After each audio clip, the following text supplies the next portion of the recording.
ठटे में इंसानी हक़नि वारे खाते हैदराबाद डिवीज़न जे मेज़बानी हेठि ग्रीन पैक्स फाउंडेशन जे सहकार सां अहम इजलास मुनक़िद थियो आहे। ठठो मां वफ़ा अकरम अब्बासी जी रिपोर्ट शामिल कंदासीं, जिते सिंध हुकूमत जे इंसानी हक़नि वारे खाते हैदराबाद डिवीज़न जे एहतमाम हेठि ग्रीन पैक्स फाउंडेशन जे सहकार सां ज़िले ठटे में इंसानी हक़नि बाबति अहम ऐं मुशावरती इजलास मुनक़िद कयो आहे, जंहिंमें मुख़्तलिफ़ सरकारी इदारनि, क़ानूनी माहिरनि, समाजी तंज़ीम, मीडिया, सिविल सोसाइटी जे नुमाइंदनि वॾे अंग में शिरकत कई। इजलास में इंसानी हक़नि वारे खाते हुकूमत सिंध हैदराबाद डिवीज़न जे डिप्टी डायरेक्टर सद्दाम हुसैन चांडियो,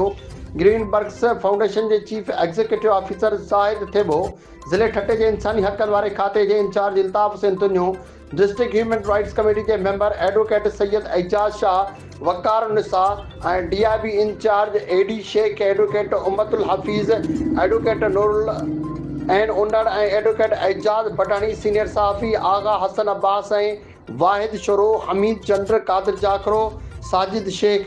बागी गुलाम अली जाखरो, ज़ाहिद जोखियो, मुश्ताक शोरो, तालीम खाते मां फौजिया रिंद, आमिना पहवारे में लाॻापियल इदारनि जे नुमाइंदनि शिरकत कई आहे।